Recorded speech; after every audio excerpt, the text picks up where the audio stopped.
नमस्कार, मी सुशील कुलकर्णी. आपण पाहताय अॅनालायझर. लहानपणी जेव्हा एखादा मुलगा खोटं बोलायचा किंवा आगाऊ बोलायचा, काहीतरी घाण शिव्या द्यायचा, तेव्हा त्याच्या घरातली मोठी माणसं, कधी आई, कधी आजी, कधी काका, कधी काकू, तर कधी आत्या, त्याला पकडायची, रागवायची आणि तोंडाला पोळवू का म्हणायची. म्हणजे खोटं बोललं की जिभेला पोळवलं जातं, असं म्हटलं जायचं. अर्थात जिभेला पोळविण्याची प्रत्यक्ष कृती कोणी करत नव्हतं, पण खोटं बोलणाऱ्याला, आगाऊ बोलणाऱ्याला, शिव्या देणाऱ्याला ही शिक्षा मिळण्याचं भय असायचं.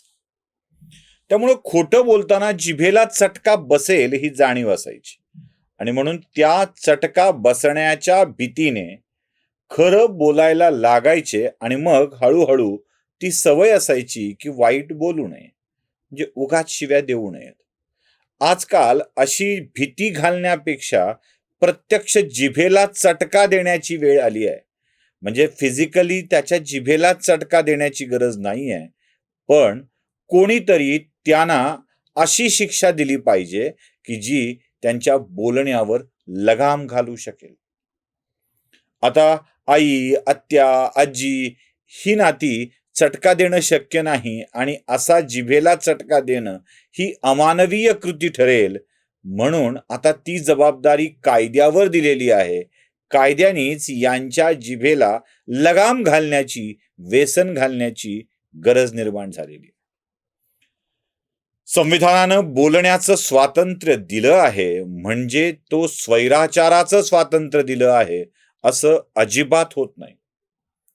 संविधान अमुक एक गोष्ट मुक्तपणे करा असं म्हणतंय.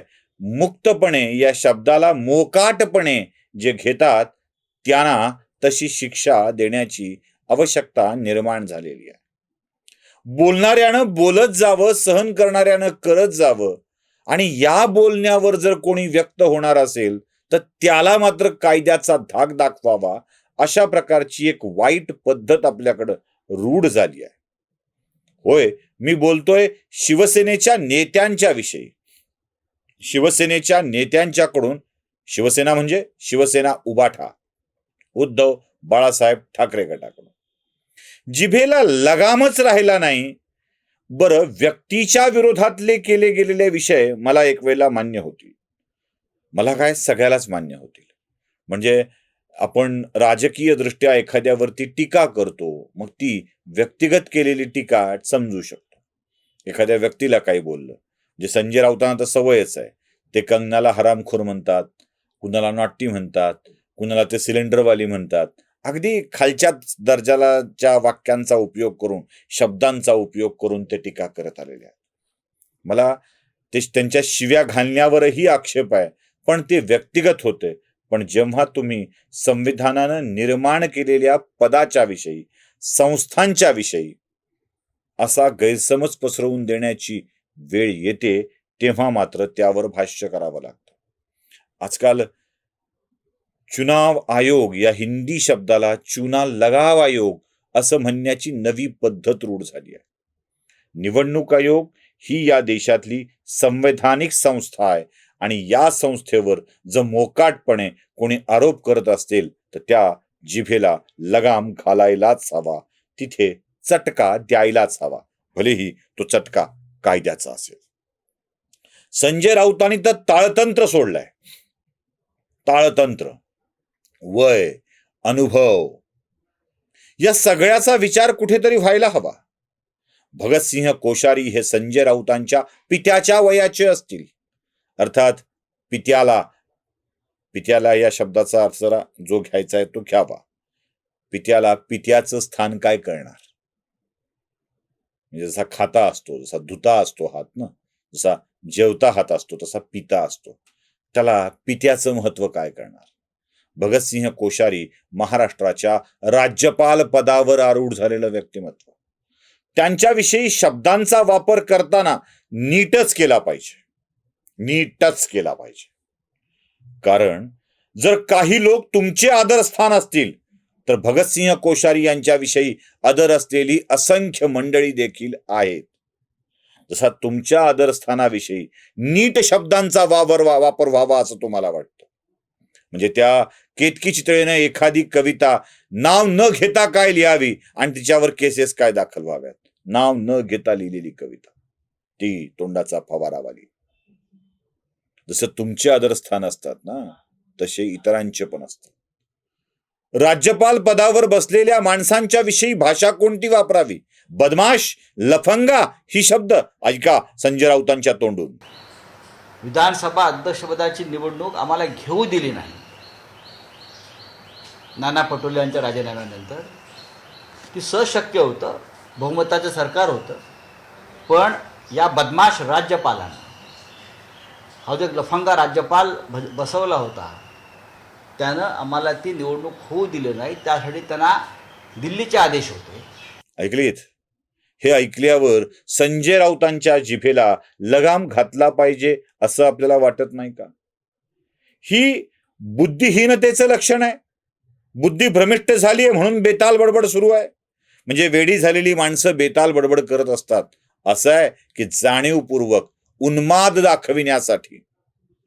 सरकारला माझी सांगणं आहे, या बोलण्याकडं तुम्ही जितकं लाईटली घ्याल ना, तितका हा बेताल बडबड करत राहील आणि या करत राहण्यालाच तुमचा नामर्दपणा समजला जाईल. लक्षात घ्या, जनता नामर्दाच्या मागे उभी नसते. मर्द, पुरुषार्थ असलेल्या, पराक्रम दाखविणाऱ्याच्या मागे जनता उभी राहत असते. संजय राऊतांच्या या बेताल बडबडीकडे दुर्लक्ष करणं म्हणजे या सरकारचा नामर्दपणा गृहीत धरेल जनता आणि त्या दिवशी तुमच्यापासून दूर निघून जाईल. न्यायालयावर ताशेरे ओढले तो, जे न्यायालय ताशेरे ओढतं. न्यायव्यवस्था बटीक झाली आहे, न्यायव्यवस्था अमुक झाली आहे, न्यायव्यवस्था विकल्या गेलेली आहे, ती केंद्र सरकारच्या अखत्यारीत आहे. हे ताशेरे न्यायालयावरती ओढल्या गेलेले आहे. CBI, ED, इन्कम टॅक्स या डिपार्टमेंटच्या वर तर नको त्या पद्धतीची टीका आतापर्यंत महाविकास आघाडीच्या नेत्यांकडून झाली आहे. एकनाथ, देवेंद्र, ED आणि हे सरकार ED सरकार अशा स्वरूपाची संभावना देखील केली गेलेली आहे. या देशातल्या व्यवस्थेवर केली गेलेली टीका, या देशातल्या यंत्रणेला घातलेले शब्द हे फार नुकसानकारक ठरणार आहेत. हे राज्याच्या मुख्यमंत्र्यांनी, उपमुख्यमंत्र्यांनी लक्षात ठेवावं. जेव्हा तुम्ही काहीच करत नाहीत तेव्हा तुम्ही काहीच न करण्याच्या स्थितीमध्ये आहात. सबको माफ कर दिया वाली भाषा ठीक आहे देवेंद्रची, ठीक आहे, पण जेव्हा तुम्ही माफ करायला लागता तेव्हा ती माफी पराक्रमी पुरुषाची आहे की गलित गात्र झालेल्या माणसाची आहे, याचा शोध जनता घेत असते. हे बोलत राहतील, तुम्ही माफ करत राहाल, म्हणजे तुमच्याकडं वार करण्याची क्षमता नाही, हे लोक लक्षात ठेवतील. संजय राऊतांनी सरकार विरोधात बंड करायला सांगितलंय, नाही म्हणायला गुन्हा दाखल केलाय. काय होणार आहे गुन्हा दाखल करून? जामीन होईल, सुटतील, पुन्हा 5-50 दिवस आत जातील, सुटतील, बाहेर येतील आणि त्याचाही गवगवा केला जाईल. या राज्यातल्या सरकार विरोधात सरकारी कर्मचाऱ्यांनी बंड करावं अशी जाहीरपणे मागणी करणारे संजय राऊत, यांच्याविषयी हे देशाच्या सरकार विरोधात इथल्या व्यवस्थेलाच उभं करत आहेत. बेदिली माजेल. यातले अर्धे कर्मचारी जरी संजय राऊतांची भाषा ऐकायला लागले तर सरकारच्या आदेशाचं उल्लंघन करून ते नक्कीच या सरकारला चेरी सांगतील. संजय राऊत उद्युक्त करतायत. मागच्या काळात कर्मचाऱ्यांच्या पेन्शनसाठीच्या आंदोलनामध्ये काय घडलंय हे तुम्ही बघितलंय. काय प्रकारच्या शिव्या दिल्यात त्या तुम्ही बघितल्यात. बघायचं असेल, ऐकायचं असेल तर त्या शिव्या मी पुन्हा एकदा ऐकवतो, सगळ्याच्या सगळ्या ऐका.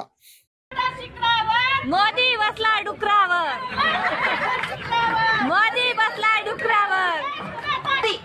आणि तिथचे लोकही आमच्या मोर्चात सहभागी झाले. मग ह्या टरबुजिया झोपला होता का? मला तुम्ही सांगा, हा टरबुजिया तिथं झोपला होता काय? मीडियाला बातमी आले नाही पाठवली असन काय? ऐकल्यात? जिथे कर्मचारी स्वतःच्या लाभाकरता एवढ्या घाणेरड्या पातळीवर उतरू शकतात, तिथे संजय राऊत आणि कंपनीने उद्युक्त केल्यावर आणखी एक व्यवस्था या शासनाच्या विरोधातच उभी राहू शकते आणि हे धोकादायक ठरेल, हे लक्षात घ्या. संजय राऊतांची मजल इतकी वाढली आहे की ते विधानसभेच्या अध्यक्षांना फिरून दाखवा अशा स्वरूपाची भाषा वापरू लागलेत.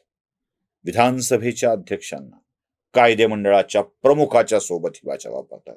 ऐका ती पण. ऐकली आहे?